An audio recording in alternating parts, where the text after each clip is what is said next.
Bologna.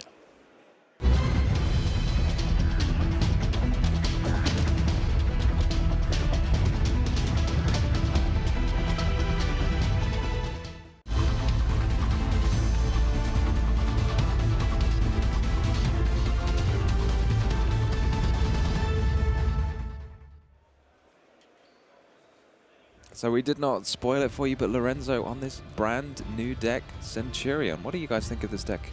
It's very interesting to me that Lorenzo has made the decision to play this, because he was always someone that relied on super consistent strategies that are actually just top meta. He played Kashtira for a long time, making him the national champion. He also played Unchained in Dortmund, so he was always going with the top meta strategies. But now he's going with a deck that just came into the format, that has no success so far, but that means he has to have high hopes for the deck. All right, but no success so far indicates that there was a chance to play the deck exactly, a lot. Exactly. This is basically the first tournament. Couldn't even play locals with the deck. But that means that he had to have high hopes for this. He could have played locals. Like, Valiant Smashers has been around for a couple of weeks, but he probably tested this a lot, and he's confident enough to bring it to a YCS, and he starts things off here with Pot of Prosperity, which is a good start for any kind of deck, to be honest. Yeah.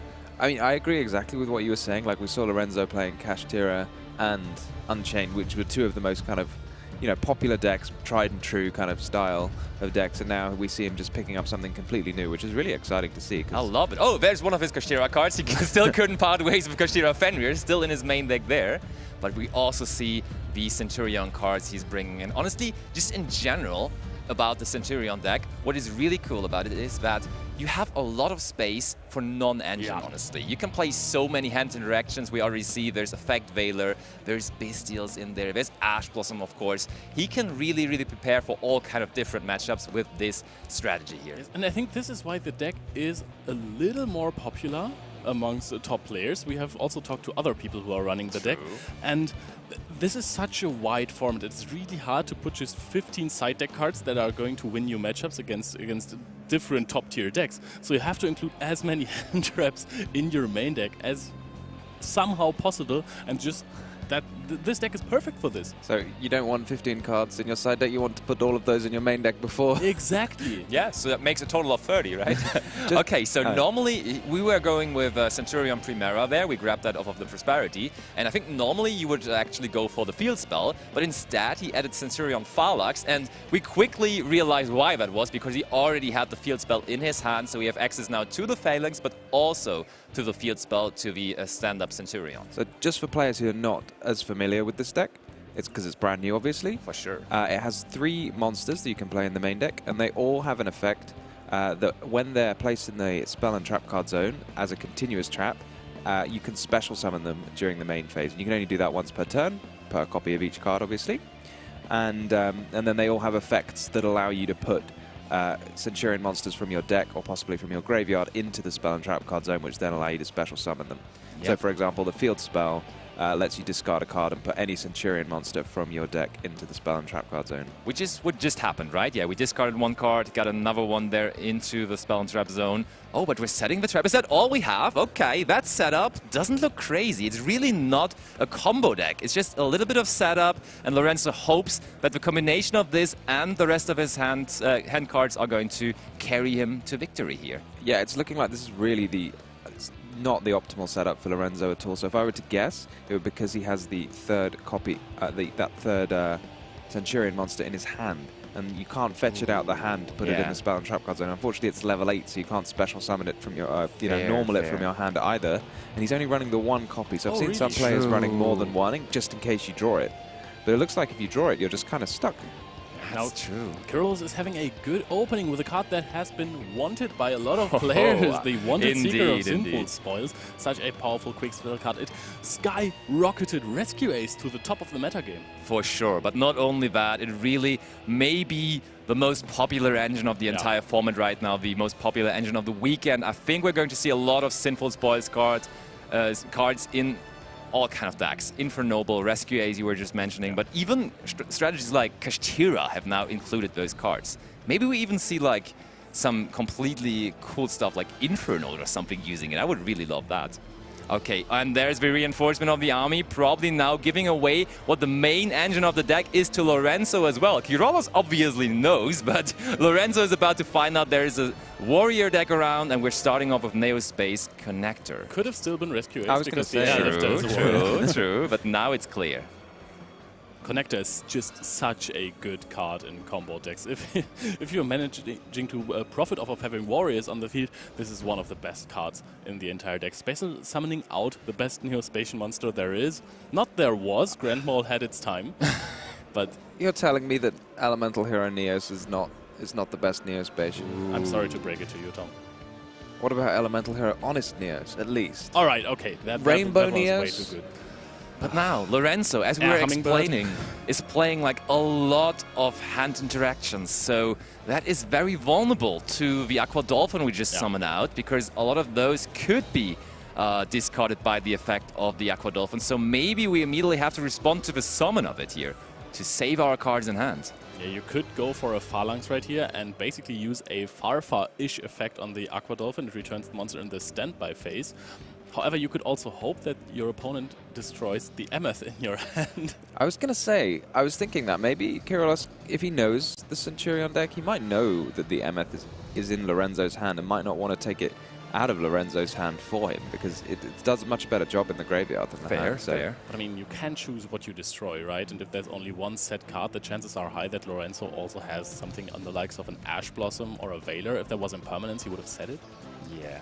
Yeah, Okay. he could chain Veiler, targeting something that's not the Neospatian. Oh, that's a good Dolphin. discard too. Not a card you Wow. necessarily want to draw, but as soon as it goes into the graveyard, there wasn't even Ameth in there. It's Bestial, Baldrake, and Nibiru, and Baldrake is just small enough to get hit here with the effect of Aqua Dolphin, because that Diabellstar Black Witch has 2,500 attack points as the Baldrake, so we can discard it. Now, I don't know how good Baldrake is against the Infernoble strategy, Fair. because there are barely any darkness or light attribute monsters there. However, the information that there is a Nibiru, the primal being, in the hand of Lorenzo Muselli is very important to Kirollos, because now he can play around it. However, there's also still a Phalanx set, and that one might make this a little bit harder. Is the Phalanx in the graveyard? Did he not discard it? No, there's no trap card in the graveyard. is that it what has to be the set card. What was the discard? He discarded a spell card. Oh, maybe my eyes were not so good. Was Bonds? Oh, maybe it was Bonds. Might Okay, be yeah, I Bonds. thought it was. It was a either Centurion Oath or card. Bonds for sure, one of the two.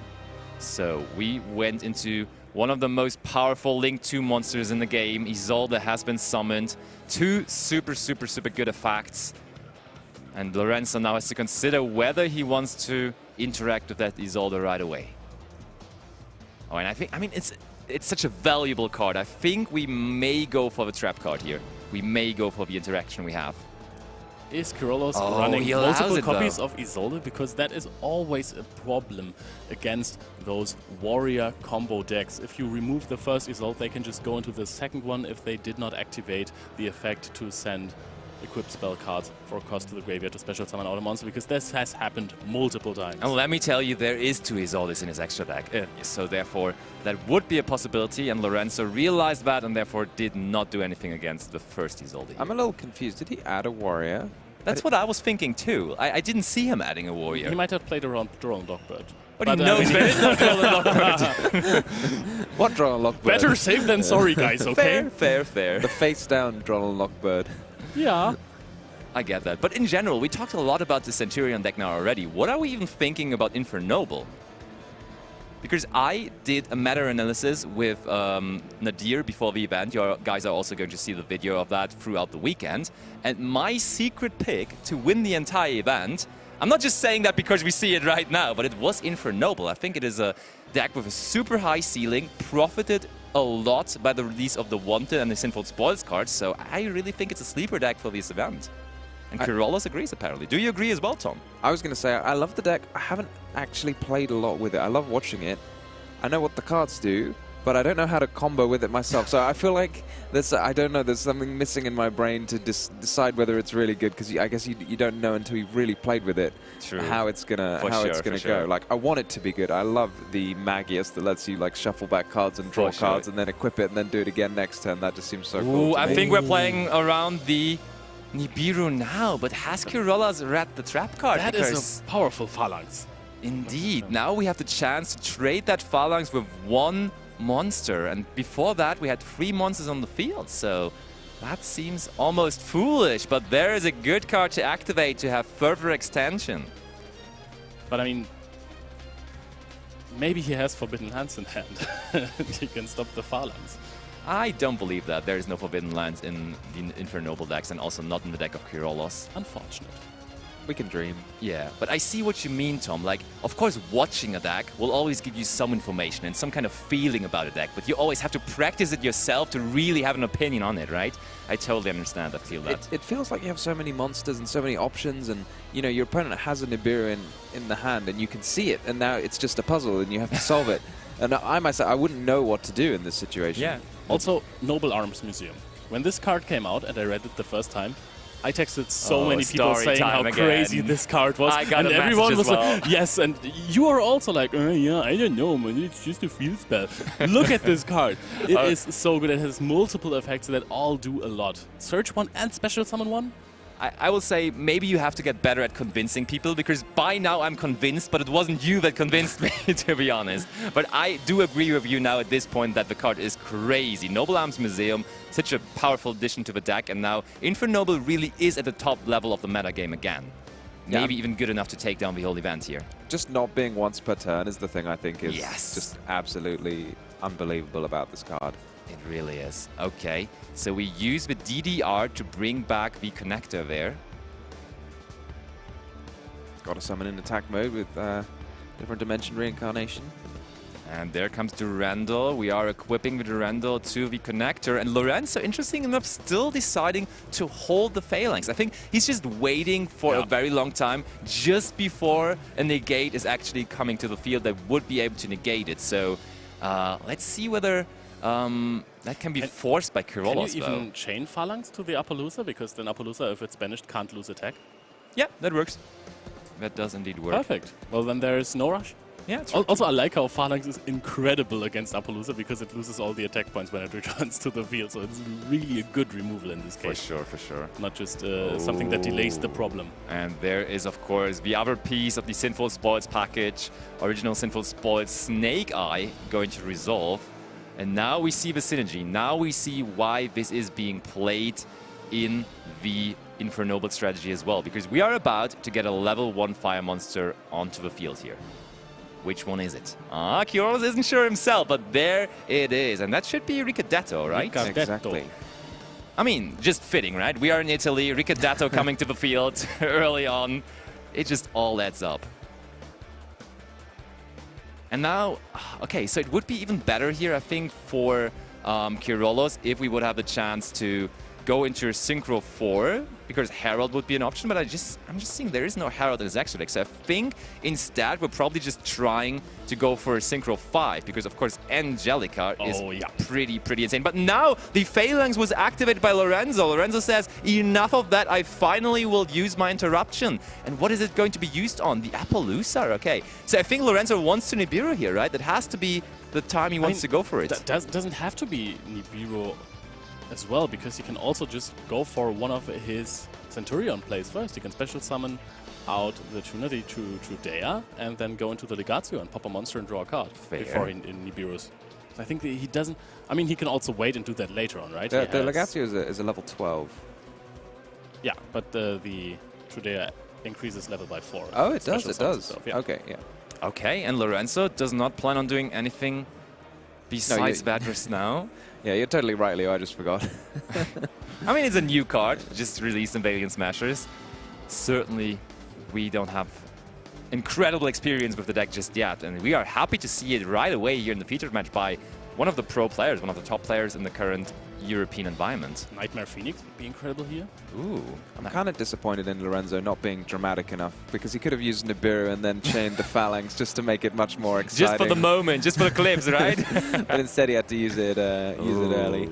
And there comes Angelica, and Angelica is going to fetch out a second copy of the museum. And you were saying it earlier, and it's completely true. Museum is not once per turn, and that's what it makes so incredibly powerful. Who would have known? Not you, Leo. Not me either. But no, I understand. I have to give you the credit, Leo. You saw it from the first second on. That's Why all I didn't you ever play wanted. the deck, huh? Because I'm sitting here. Fair.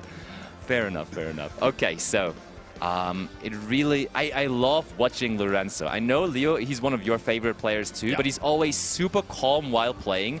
And it feels like, I mean, he's constantly sitting in finals and in semifinals and so on, so he has to make good decisions, but it always feels like he's making the perfect call for every single situation and staying perfectly calm while doing that. And that's just a hard thing to do. Okay, and now he decided to use his Centurion stuff, and therefore we are going to go into a Synchro Summon on our opponent's turn. And what is he going for there? It is Looks the... like Legacia. Legacia, indeed. The in-engine level 12 Synchro monster. Yeah, that's really cool because the Noble Arms Synchro there, it would have an effect if it were targeted, but Legacia does not target. It just destroys your opponent's monster with the highest attack points. So And draws a card. and draws, lest we forget, draws a card as well. And if we're looking at Lorenzo's deck list, there's like a 99% chance that he's drawing into another handed direction, which can then stop his opponent. So Kirollos is now banishing the Wanted from the graveyard, putting back the Snake Eye and trying to draw a card. Yeah. But honestly, it didn't feel like a whole lot of interaction that Lorenzo had there, but there's only one monster left currently, and he has not even used the Nibiru yet, so I feel like Lorenzo is still in somewhat of a good spot there. I love how Kirollos did so much in this turn. Yeah. He summoned so many monsters, Indeed. and Lorenzo, with very few tools, just managed to stop him in his track so far. And he has the Nibiru available. There's no way to play around it anymore because you have played into it. Every time you would be able to summon a negate for anything, Nibiru could be dropped before. And this puts Lorenzo in a very decent position right here. For sure. So we go for Heritage of the Chalice Bear, and he we has are the grabbing another monster from our deck. Which Infernoble Knight is this? Turpin. Oh yeah, that is Turpin indeed. Lorenzo Musetti is a player you don't want to give any room to breathe in a game. You don't want him to have any sort of chance to get back into the game if he is having a bad start against you. And I mean, look what he's doing from so little stuff that he had available to him. For sure, for sure. So there now comes the Turpin. Turpin on the field, immediately grabbing the extra deck. What are we going for here? Kirollos considering his options. Does he have a way to go for something impressive here? Is that just going to be another Isolde? Oh, I think that's a good way to play around the Nibiru though, finally. Because this card can protect your own monsters even if the Nibiru gets activated. Lorenzo just pointing out there, like, SP Little Knight doesn't get to banish anything unless you use an extra deck monster. Ooh, very good point. So Renault gets added back to the hand there. And Legacia also has a built-in protection effect, if I recall correctly. So, Does it? but The monsters with 2,000 or less attack cannot be destroyed by battle. Okay, well, now it's not really that useful, but... like, the thing is, okay, we got a safe spot here with the SP Little Knight to protect us. And also, we have not even talked about this card at all just yet, because this card is also from Age of Overlords, and here in Europe we haven't had a YCS with this card being released just yet, because our last YCS was YCS Dortmund, where Age of Overlords wasn't in the game just yet. But this card made an impact. It may be one of the most popular extra deck monsters overall in the tournament, honestly. Yeah, I'd imagine it's in almost everybody's extra Yeah. deck this weekend. Totally. It's amazing you say it because it feels like it's been in my head forever. Yes, yeah, same. You're right, it was not here for Dortmund. So powerful, so versatile, and for the Infernoble deck as well, the fact that it's a warrior is just a lovely bonus. Oh, yes. Kirollos just trying to summon out the Renault, but SP is not a fire warrior, it's just a dark warrior, and that way you cannot special summon that one. And now we are ending that turn. Oh, we are in end phase. That's not great. So back to Lorenzo. He did manage to get through that turn. Kirollos couldn't end it. He still has the nip, by the way. True, he still has the nip. Okay, but Phalanx also is similar to the SP. Everything returns in end phase where the Appaloosa also comes back. So let's see how much that hinders Lorenzo from playing here. One question. Is Appaloosa even able to negate here? Because does it have 0 attack or does it have 2,400 attack now? It has to have 0 attack. Yeah, I'm pretty sure that's zero. the case. So no negation from that Appaloosa anymore. No threat anymore at all.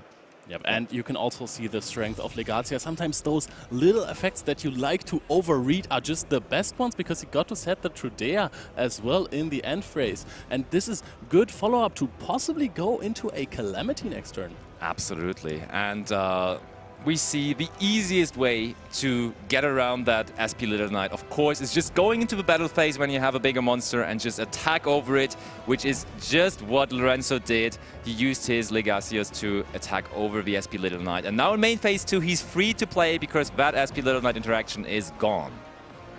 Do you think... So Lorenzo didn't have the Emeth in hand. So do you think like he's not going for this Calamity combo that everyone's been talking about? Do you think he's just taking a more relaxed approach? Honestly, I think so. I think he probably has tested this deck the last 80 hours non-stop, and they found out that maybe just going for the big line, going for the heavy synchro approach, and just put everything to the table is not the way to go. Just play it a little bit more safe, play it more controlly, and I love that. And now there is the card we were missing in turn number 1, the card we were already mentioning. Now in turn 2, it's a lot more safer to do it. Emeth coming to the field, and now also, of course, we are going for another Synchro Summon. And that is one that we usually know from Dragon Link strategies, but it is also present here in the Centurion deck.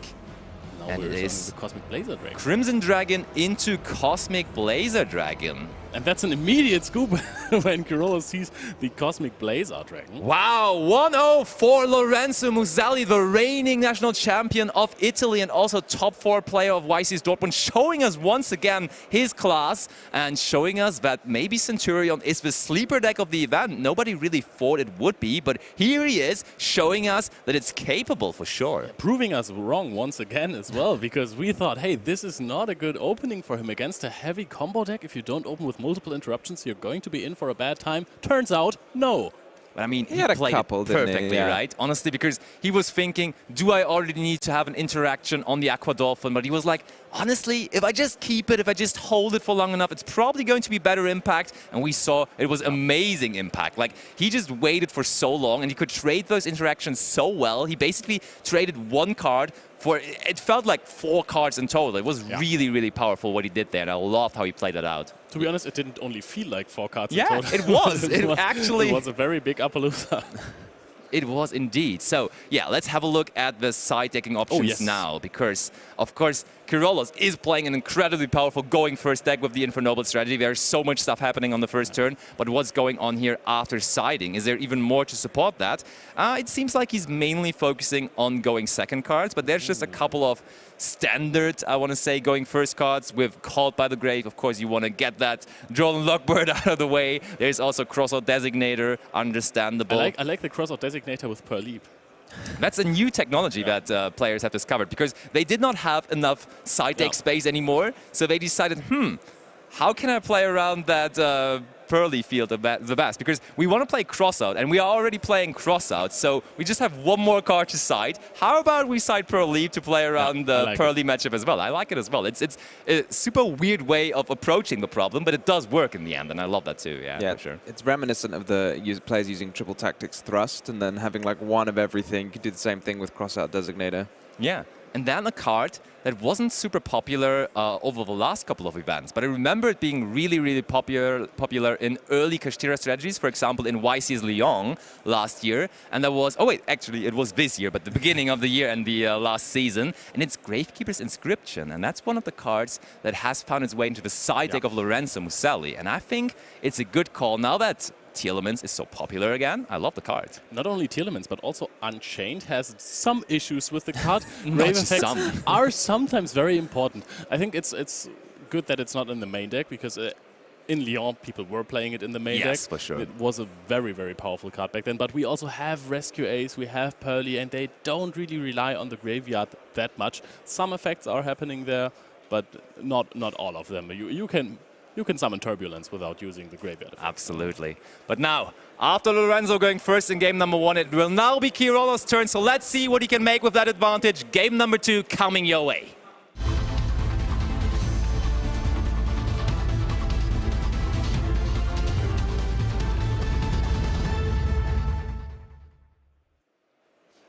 All Alright, I'm going to get the Cosmic Blazer Dragon up for you guys again. If you saw it last game and were wondering what does this card even do, you can now read it. It was gone so quickly, yeah. Yes. Immediately when that card hit the field, the game was over, basically. I think the answer is just everything. Yeah.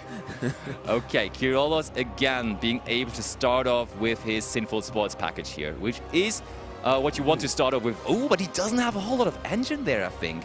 He has triple tactic talents, which is great, but besides that, not a whole lot.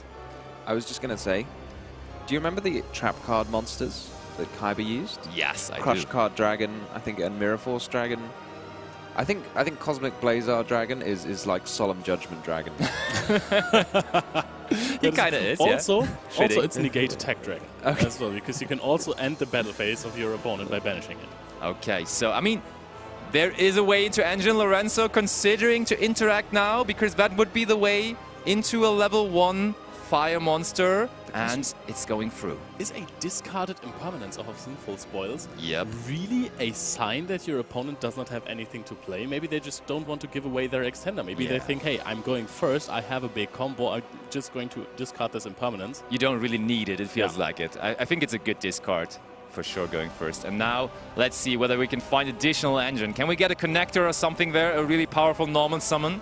Oh, we can in the form of reinforcement of the army. Any kind of warrior monster we want from our deck that's level 4 or lower. And it is the connector. Okay, so game 1 we had it. It didn't work out in the end. But now going first in game number 2, that information is really important to look into your opponent's hands. Whoa! But Connector, there's I was gonna, sorry, I was gonna, Connector followed up by triple tactic talents is absolutely massive. But now the impermanence answer to that is, of course, very, very strong. I was getting a little bit excited. Leo losing his breakfast live on stream. Okay, and there comes V Isolde.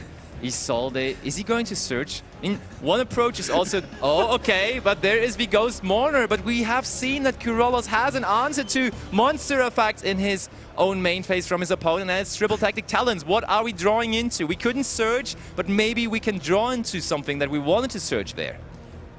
It's never a good sign if you have to draw with triple tactic talents. Imagine activating Pot of Greed and thinking, oh, this is not really what I want. I think he's happy enough to do it here. Also Lorenzo, of course, being down to 3 cards in hand, that definitely helps. And Kirollos picking up the Rickedato, using its graveyard effect there. Let's see, special summon a Fire Warrior or just a Warrior from your hand. This is really great because now you can make that second copy of Isolde. Yes, indeed. And one of the downsides, I guess, of that Ghost Mourner that Lorenzo is playing, even though it will inflict 1600 damage now to Kirollos, lest we forget, but you have to use it when the monster's summoned, so you can't wait for Isolde's summon from the deck effect. You have to use it straight away. Yep, totally. So we were able to summon out Morgus, and now we are going to use the special summon effect of the Isolde. And there is another reason why Infernoble is so good now going first, or even stronger going first, because we saw the newly released card, Angelica's Angelic Ring, which was released in Age of Overlords, and that card is comparable to Magician's Right Hand. Do you remember that card? It can just negate the first spell card that your opponent is activating. Oh. So this even works for his cards like Super Polymerization or Dark Ruler No More. So it's just crazy, crazy, crazy. And he has decided to bring it to the tournament, playing it in the main deck there. I love your comparison to a card that no one's probably ever heard I mean, of. it is doing the same thing, though, at the end of the day. I don't even know. Is it right hand or is it left hand? But one of the two it is. I saw somebody try and combo this with Great Shogun Shien, which I thought was absolutely fantastic. Ooh, that's classy. That stops your opponent from activating more. It's a bit like when players use the Naturia Rose Whip with Regulus. Yeah, look, it is the right hand. There we are. There we are. Basically doing the same. But it's not an equip spell. That's true. That's true. And you don't have to have a spellcaster. It's just completely different. I see your point. Okay, now we go for the Phoenix Blade, which of course is also the main equip spell you're going to send with Isolde, because you can just easily recover it from the graveyard, activating it as well now onto the... This is Ogier that's on the field there, right? Yeah, that's Ogier. Yeah, it's a great summon off Isolde because it lets you just send any Fire Warrior from your deck to the graveyard. He's one of the OGs of the Informed Noble Knights. For sure. So we are going for a rank 4 here, and it is going... Oh yes, of course, another newish card that was a recent addition, and it's going to be the Battling Boxer Dempsey that is going to be summoned out here. This was in the which set was it? That was the set with the Celebrate card and also with the Battling Boxer cards, of course. And the support was really, really great for it overall. Was it Soul Burning Volcano? Or was yes, that there were also volcanic cards in there. Yeah. Let's see, maybe we also see some volcanics over this weekend. That would be nice, wouldn't it be? Oh, bold call, Sebastian. I know.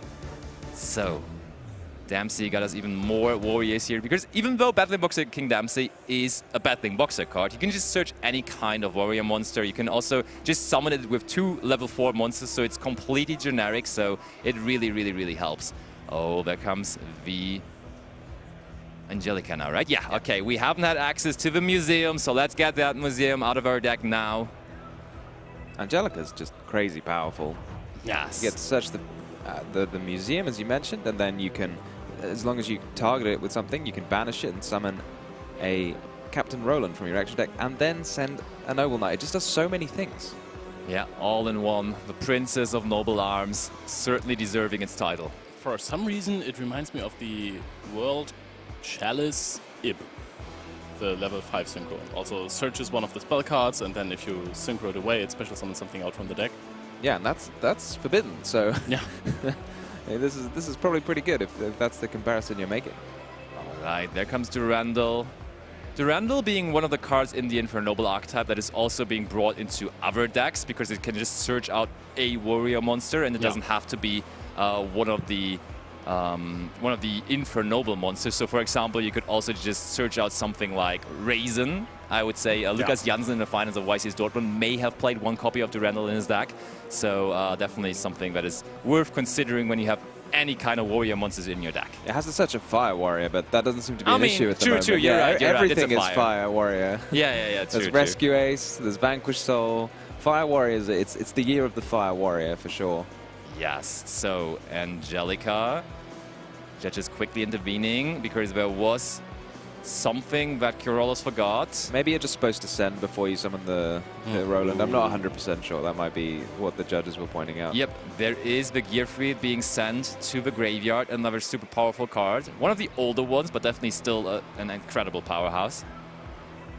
And the Infernoble Knight, Captain Roland, now on the field. Yeah, it's a lovely card for this deck, because being able to equip it at spell speed 2 speed, so during your opponent's turn, it just kind of keeps the whole engine running very smoothly together. It makes Charles pretty happy. Yeah, it makes Charles very happy, just getting that pop on your opponent's turn. Okay, so that is now going to be another... Is it going to be a Synchro Summon? Yes, of course. It is going to be now the biggest Synchro monster of the archetype. It's going to be the Infernoble Knight Emperor Charles, and that is the one you want to get to eventually. Charles with his multiple pops. We are already equipping the Roland now. And then we can make bigger Charles. Yep. That, again, is one of the more recent additions. Of course, because it's a Link monster, it couldn't be that old. But yeah, Emperor Charles the Great can just link off the other copy of the Infernoble Knight Emperor Charles, and therefore equip it again. And there comes now the... all the big monsters now coming to the field. I love the end field that Kirollos is creating here. A lot of really powerful, high-attack monsters ready to negate, and really putting up an impressive field overall. Yeah, and Lorenzo is already 2 cards down. So this is a great start for Kirollos. I mean, he's done all of this through 2 interruptions. Very, very well played, yeah, for sure. But Lorenzo still, as I was saying, he doesn't seem impressed, right? He's still super calm, just considering his options, probably planning ahead already for his next turn, trying to figure out how he can still do it, how he can still play through this. He never seems bothered. He's just like a machine, honestly. I wouldn't be surprised if he pulls it off. Okay, but he pulls off the scoop right there. Okay, he thought about it for a second, realized I ain't going to win this game, so therefore Kirollos taking one back, defeating the reigning Italian national champion here, making it a 1-1 game, and I think with right around 11 minutes left on the clock, we are going to have a game number 3 here. Oh, that was very good comedic timing. I was going to say, Lorenzo adding to his repertoire of great skills. It was the comic timing. Yeah. All of his skills in there, and now, of course, Lorenzo has the option to bring in some of his very powerful going first cards there. And the main card I'm looking at there is the old man that has been saying no for ages now, and is the Solemn Judgment, and he's siding that, yeah. Tom, you have been pretty excited about this card when you saw it. Well, so the the combo that Centurion, I don't want to say it's famous for it, but the one that people have been talking about with regards to the deck, it lets you summon a Hot Red Dragon Archfiend Calamity. I think I got all of those adjectives in the correct order. And but it's a bit of a fragile combo. It's kind of all in. If your opponent has one interruption, Book of Moon or Spellbound or Book of Eclipse or whatever, then you wouldn't get anything for it. But if you have that one Solemn Judgment to protect it and then force through your Calamity, that could be pretty devastating. Seems good, seems good. One thing that's dangerous, though, is I was just mentioning the 11 minutes that we had just before the game ended. So maybe they're going to start this game number 3 with roughly 9 minutes left on the clock or something. And then a card that makes you pay half of your life points is dangerous territory to me. Good thing is that the Centurion combo is incredibly fast. That's true. Not many summons, let me tell you, and you're doing a little bit more stuff on your opponent's turn. But then also, once you have resolved your combo, your opponent is not really allowed to activate any cards. Fair. Okay, I see that for sure. So we will see whether that works out or not. Let's see whether there are any other options. That Ghost Mourner and Mundo Chill that we just saw, that was brought in from the side deck. He's just side decking that thrice. And I mean, that would also be a way to kind of counter the life points difference, because if you get that Ghost Mourner and Mundo Chill to resolve, your opponent is also going to lose life points for that. So that's cool. And then what else? Do you think... I was mentioning Gravekeeper's Inscription early on. Is that a card you want to bring in versus this deck? Because it is active for 2 turns, so your opponent would be affected by it. Is that something you want versus the Infernoble deck or not? Yeah, there's definitely a couple of effects. So there's the Divine Sword Phoenix Blade, there's Ricardetto in the graveyard. But it doesn't seem like it does enough. Yeah, overall it's a little, but not enough, most likely. I agree. I really like the addition of Ghost Ogre and Snow Rabbit against the Infernoble deck, because it stops the Museum. If your opponent activates the first Isolde effect to add a card that cannot be used, you can just destroy the Isolde, and then your opponent will have to acquire 2 new warrior monsters to go into the second Isolde, and some people aren't even playing 2 Isoldes, even though I think that is really risky. Yeah, for sure. Also, funny thing, Kirollos is siding 1 copy of Dimension Shifter. I'm super sure it is as a crossout target. But do we bring it in going second now in this matchup versus Centurion? Does Centurion even rely on the graveyard enough? Probably not, right? A tiny bit, right? So it fetches something out the graveyard with Legatia. Yeah. So, but not enough. It probably hurts you more. You can still go for the combo, right? Yeah, I think so too. It doesn't interfere with him enough, but let's see how it turns out in reality. Game number 3 coming your way once again.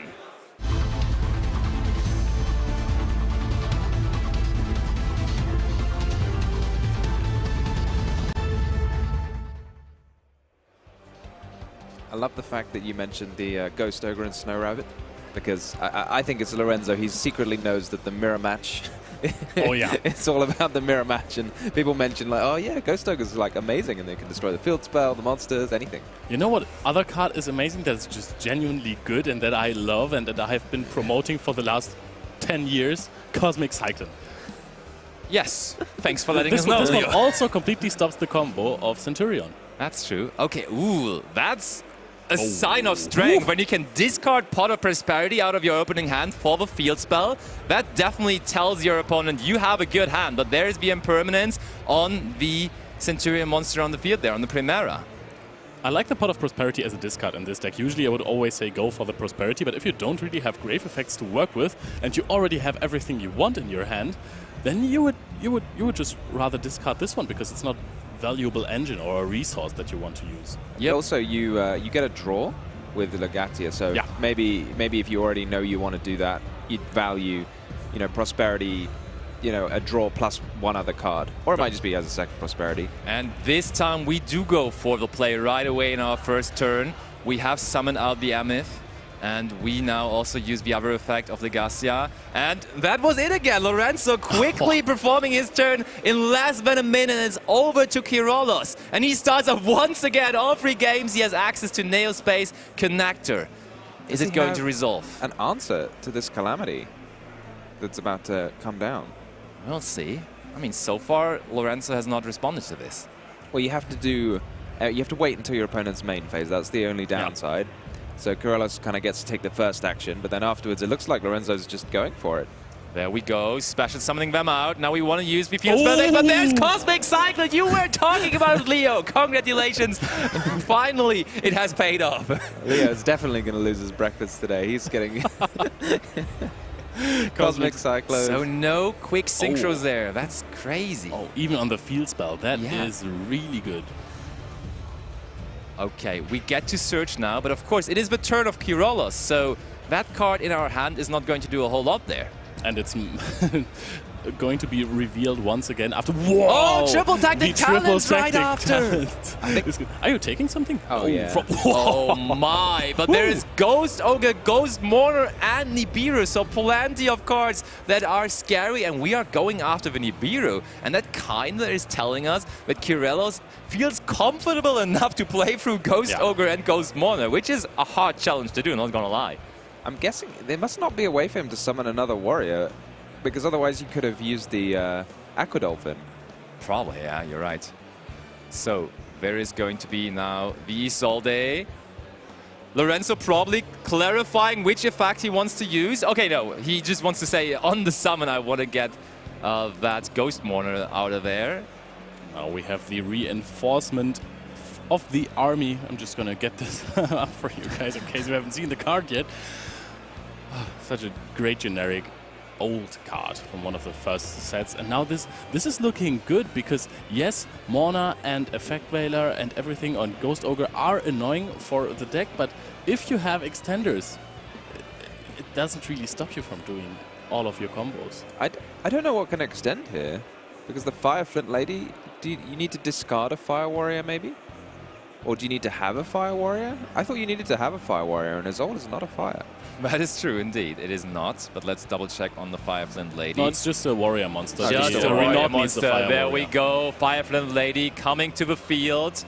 Immediately being used as a link material. What are we going into here? Another copy of Isolde, maybe? Yep, I think so. Here we go again. Isolde number 2. I'm interested, if he had the reinforcement of the army to extend, why not use the Aqua Dolphin?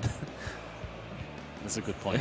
Would have traded with the Ghost Ogre, right? Yeah. Sorry, the Ghost Mourner and possibly the Ghost Ogre as well. True. Maybe he just forgot. I mean, he used the talents to look into his opponent's hand, so in his head, maybe he thought I already used the Aqua Dolphin because it's kind of doing the same thing. Maybe he doesn't have enough resources in his hand to Fair. discard. Maybe he needed the reinforcement of the army, yeah. So you think that one card in his hand, he wouldn't willingly trade it for Lorenzo's Ghost Ogre at this point? I guess we'll find out what it is. Yeah, and I mean, at this point, Kirollos is playing against the time. He has less than 5 minutes. He's down 2,600 life points. He has to find a way quickly here to get a lot of monsters onto the field to turn this thing around. The big question is, what does the Ghost Ogre even do here? You're going to send equip spells for a cost. This could be Ghost Ogre, however you're still going to summon out a monster, and I don't think that Lorenzo wants to throw the Ghost Ogre in here. What other points of the combo can you realistically ogre? You can throw it on a museum later on. Yeah. Also, maybe Angelica. I could see that, but it also doesn't seem incredibly powerful. I think mainly you just want to get it on the first effect of Isolde, right? As a surprise factor, so your opponent cannot use the special summon effect anymore. I mean, as we have seen, Kirollos just plays multiple copies of Isolde, so that's not that big of a factor anyways, but I think that was mainly the way it has been used in the past. But Lorenzo has decided to go for the Ghost Mourner first here. Of course, maybe also because he wanted that burn damage by the Ghost Mourner there. Yeah, so I was trying to figure out where the extra 1,000 had come from. It's the Cosmic Cyclone. So yes. Leo's very excited about it, but if it was Mystical Space Typhoon, he'd have 1,000 more life points right here. Yeah, but then the Centurion field spell would be in the graveyard. I mean, not that it makes a difference, but it's good that it's banished. We like that. But it also shows you that Kirollos knows how the Centurion deck is working, right? Because he sided in those Cosmic Cyclones, knowing that they can prevent the Synchro Summon on his own turn, and therefore he definitely showed us that he thought about Centurion while preparing his deck, and that's a good sign. Maybe he just didn't want to get phalanxed again, because in the first fair. there was a set trap card that would be really good in the graveyard. Okay, we go. It seems like we're going into the battle phase, right? That looked like battle phase. Oh, but no, there comes the Ameth. Oh, are we in end phase? Wait, no, we are drawing through Legacia, right? And that is the handshake. I guess Lorenzo is taking it down, right? That must be the explanation. Kirollos just realizing there's no way I can do this anymore, realizing we cannot win this here, and then in the next turn Lorenzo is going to have too much, and therefore Lorenzo keeps winning.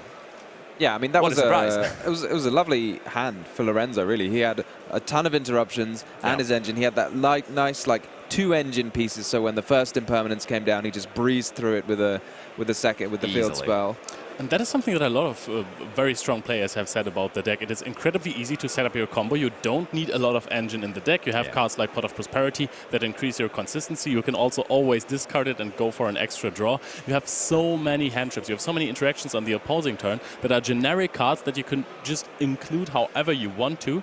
It is really, really strong. And of course, even if you get stopped, the follow-up of this deck is absolutely insane. I think that the Cosmic Cyclone came on the perfect timing to use it on the field spell, because then the monsters are already special summoned into the main monster zone and cannot be used as traps in the next turn again. So I think that was absolutely ideal. But Nibiru, Ghost Mauler, and Ghost Ogre were just simply too much to overcome.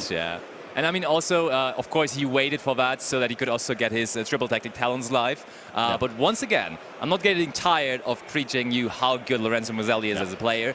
The moment his opponent activated the Infinite Impermanence, I think he took a quarter of a second to continue his play. Like, he immediately knew, okay, if he imperms this, I'm going to just continue to do it this way. He didn't even care. It was so easy for him. I think if that first effect would have resolved, he probably would have just grabbed Phalanx again, I guess, right? As he did in the first game. But yeah, he knows his stuff. He's definitely one of the people to watch out for, maybe to win this entire tournament. Yeah, I just wanted to say what Leo said about the Centurion deck. It sounds a lot like what people were saying about the Kashtira deck before. Oh, yes. And that's Lorenzo, maybe the connection, right? A massive fan of the Kashtira deck. Obviously, he played it for almost a full year, so maybe that's why he's picked this deck up. I was thinking about Zodiac, actually, but you're absolutely right. Kashtira is a much more recent connection to make there. But we have heard that Ed is already prepared for the winner's interview with Lorenzo, so take it away, Ed. Thank you, Leo. I'm always prepared for a winner's interview after a brilliant feature match such as that. I am joined by Lorenzo Muselli, the Italian champion, who's just taken that round 1 feature match win. Lorenzo, how do you feel? You're coming back to the same venue of your triumph. How does it feel winning the first match already? It feels great, obviously. Coming back home in this specific venue is something special for me. And obviously I want to repeat myself. And the first round went really good, so I hope continue this way. I hope so as well, because it'll be nice to see you kind of coast through to another win here. But, you know, we're still early days. Talk to us a bit about your deck. You're using Centurion. This is the first time we've seen that on the feature match. So what is it that you like about Centurion? What made you pick that deck? I think the format is a lot of end-trap format. So the deck with 1-card combo is usually the best one. Centurion has a lot of 1-card combo and can offer a lot of non-engine cards. So I think he's one of the best picks for this tournament. I mean, it definitely went well. Just going through your game, you managed to play around Appaloosa in the first game. You kept that Nibiru in hand. That Legatia is just a really, really good card. What is it that you find is sort of the win condition of that deck when you go, I can win now? Is it usually just having Legatia out and hoping they don't out it? No, the main win condition obviously is the Calamity. Yeah, Calamity is always a big one. If you summon Calamity, you obviously will win. But also Legatia summon in your opponent turn, destroy 1, draw 1. So I draw, like in the first game, I don't use it, but because I don't need it. But I draw Veiler with Legatia, so it was incredible. And the main focus is Legatia and Calamity. They're definitely staple, and like, watching you get those down was really exciting. Going to game 2, obviously there was quite a bit more from Kirollos that time. I think you just decided, I just want to get into game 3, and then you got into that game 3. There was a moment where Kirollos had some really strong combos going on, but you still managed to play all the way around that, managed to get all the way through, and then you took the win. So when you're up against quite a threatening looking combo or quite a threatening field with Centurion, what are you thinking about in the moment? So in the game 3, I started with Prosperity and True Engine, and True Entrap. And I draw another one with Legatia, so I feel really comfortable. Obviously the Cosmic hurt a lot, but I had 3 Entrap in Nibiru, Moon and Ghost Ogre, and it was pretty tough because you use Impairments, Cosmic, already 2 cards out of the end, so 4 cards. So I know that I was gonna win that game. So I mean, you did great. You did fantastic. Is there anything that you're worried about with Centurion going up against this weekend? No, I test a lot, I prepare a lot the deck in the better way possible, and I think that I'm prepared for every problem, so I'm not fear of any problem. So. A confident man, and that's what we like to see. A man who's going to tackle the meta single-handedly here at YCS Bologna. Congratulations, Lorenzo. Best of luck in your next games. Guys, we've got loads of coverage coming up. We've got a venue walk around to take you around here. We've got lots of great interviews. But first, let's take a quick look at exactly what's happening in the meta in the trading card game right now.